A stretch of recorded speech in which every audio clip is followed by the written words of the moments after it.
Imagine this. You are standing in the middle of a bustling city street, watching the world move around you. Cars rush by, people weave between one another, conversations blend into a low, humming current of existence. You are there, yet you are not. You are an observer, a passenger in your own life. A thought slithers into your mind. How long have you felt like this? How many moments have passed where you did not act, but merely let things happen? A slow, creeping realization dawns. Passivity is not just a fleeting state. It is a force, an invisible hand guiding you toward a fate not of your making. You recall a time when you hesitated, when you let a decision slip through your fingers, when you bit your tongue instead of speaking, when you silenced your instinct because it was easier to say nothing, do nothing, be nothing. At first, these were small, insignificant choices, but choices have a way of compounding. One silent nod becomes a pattern, a habit, a life. Now, picture another scene. A man sits in his home, watching the years unfold like a slow-motion film. He never chased his dream, never told the truth when it mattered, never resisted the current pulling him toward mediocrity. He never chose anything, not because he was incapable, but because he refused to engage. Life, with all its richness and fury, happened around him. And then, one day it was over. What is more terrifying, the man who makes the wrong choice or the one who makes no choice at all? We are conditioned to fear mistakes, to avoid confrontation, to step aside rather than step forward. We tell ourselves that waiting is wisdom, that inaction is caution, that being agreeable is virtue. But what if the greatest danger is not in our actions, but in our failure to act? What if the silent erosion of our agency is the most insidious threat of all? Passivity is not harmless. It is not neutral. It is a slow, quiet thief, one that does not steal with force, but with indifference. And the most terrifying part? It works so gently, so subtly, that you don't even realize what has been taken from you until there is nothing left. What happens when you wake up one day and realize that the life you are living is not your own? What happens when you see the cost of passivity, but you have already paid the price? The answer lies deeper, beneath the surface of our psychology, our philosophy, our very nature. But first, we must understand, why do we surrender to passivity? And what, if anything, can we do to break free? To understand passivity, we must first unravel its roots, buried deep within our psychology, reinforced by philosophy, and woven into the very fabric of society. Why do we hesitate? Why do we silence our own will? The answer is neither simple nor singular. It is a confluence of forces, ancient and modern, biological and ideological, conscious and unconscious. Carl Jung spoke of the shadow, the suppressed, hidden part of ourselves that we fear to confront. Passivity thrives in the shadow. It is the product of unspoken fears, conditioned responses, and an aversion to discomfort. We learn from an early age that obedience is rewarded and defiance is punished. In school, we are taught to sit still, raise our hands, and wait for permission. In society, we are told that conflict is dangerous, that standing out invites scrutiny, that ambition can be arrogance. And so, we comply, we shrink, we defer, until one day, we have forgotten how to choose at all. Nietzsche warned against the dangers of the herd mentality, a collective state in which individuals surrender their will in favor of group acceptance. Passivity is a perfect companion to this phenomenon. The more we conform, the less we question. The more we avoid discomfort, the less we seek growth. Over time, we begin to mistake the absence of pain for happiness, mistaking avoidance for wisdom. But what is a life without struggle, without risk, without the fire of defiance? Consider the existentialists, Sartre, Camus, Frankl, all of whom grappled with the weight of individual choice. Sartre's famous declaration, "Man is condemned to be free," reminds us that with freedom comes responsibility. Yet, responsibility is heavy. It demands courage. And so, many of us abandon it, choosing instead to drift, to let life happen rather than take the terrifying leap of shaping it ourselves. Aldous Huxley warned of a world where comfort becomes control, where pleasure replaces purpose, and where ease dulls the will to act. In such a world, passivity is not forced upon us. It is chosen. It is the seductive lull of distraction, the numbing embrace of entertainment, the quiet erosion of urgency. We are not enslaved by chains, but by convenience. And herein lies the problem. Passivity is not an accident. It is engineered. It is encouraged. It is rewarded. The systems we live within, educational, corporate, political, thrive when we comply, when we accept, when we do not resist. Those who hesitate do not threaten power. Those who doubt themselves do not challenge authority. Those who remain passive do not change the world. But at what cost? If we allow passivity to root itself within us, what happens next?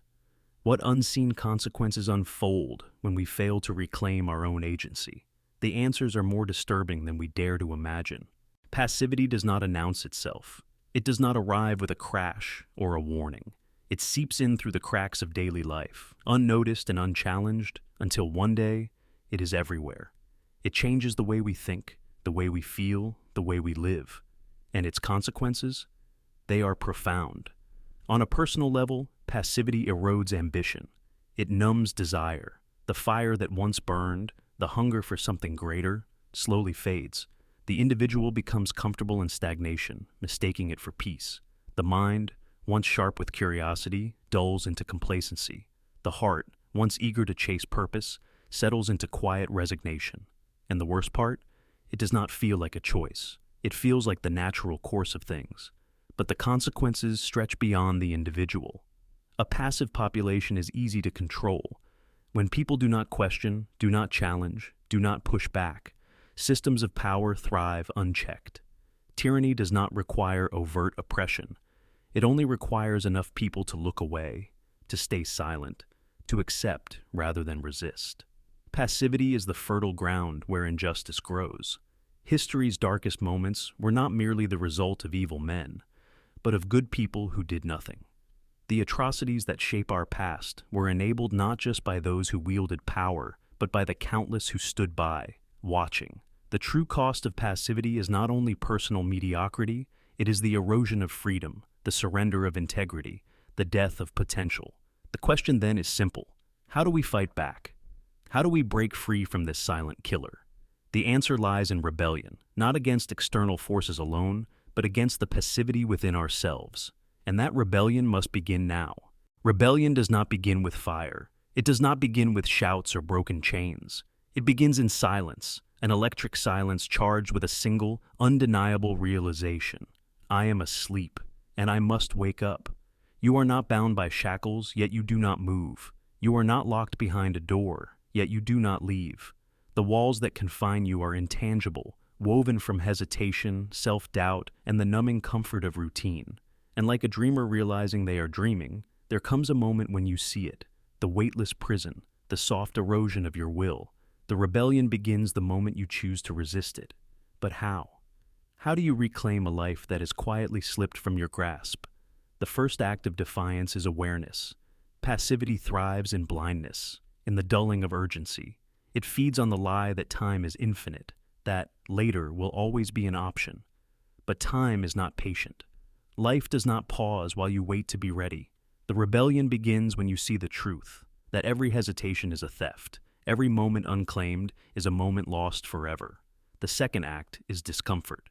You must make peace with its presence, for all great awakenings are painful. Your mind will resist. Conditioning runs deep, and the old patterns will whisper that it is easier to stay, to wait, to blend into the current. But ease is the enemy of transformation. If you do not feel the strain of breaking free, you are still asleep. The rebellion is not soft. It is an act of war against everything that keeps you small. History remembers those who chose to step outside the rhythm of compliance. Marcus Aurelius, writing in the solitude of his own thoughts, reminded himself daily to act with intention, to move with purpose, to live rather than drift. Nietzsche defied the herd, declaring that only those who are willing to embrace struggle can transcend mediocrity. Viktor Frankl, trapped in the horrors of a concentration camp, realized the last and greatest human freedom, the ability to choose one's response to life. Their rebellion was not in their circumstances, but in their refusal to surrender to them. And so, what is yours? Start small, if you must. Speak when you would have stayed silent. Move when you would have hesitated. Take a path unfamiliar, uncomfortable, unknown. Let the world feel the weight of your presence. Do something, anything, deliberately. And then, watch how the world shifts in response. The rebellion is not loud. It does not announce itself with grand gestures. It is quiet, steady, relentless. It begins with a whisper, no more. And then, for the first time, you move. And so, we arrive at the final, most profound realization. Passivity is not the absence of action. It is the rejection of existence itself. Every moment you remain passive, you deny yourself the right to truly live. Life is not something that happens to you. It is something you must seize, shape, and claim as your own. Choice is terrifying because it demands responsibility. But the absence of choice, that is far worse. It is a slow decay, a silent erasure, a surrender to a fate not of your making. The great lie of passivity is that it keeps you safe. But in truth, it steals your time, your potential, your very soul. You are not here to drift. You are not here to wait. You are here to create, to fight, to burn with the fire of your own will. And when you finally reclaim that power, when you reject the comfort of inaction, you will know the ultimate truth, that life, in all its raw, beautiful, terrifying chaos, belongs to those who dare to live it.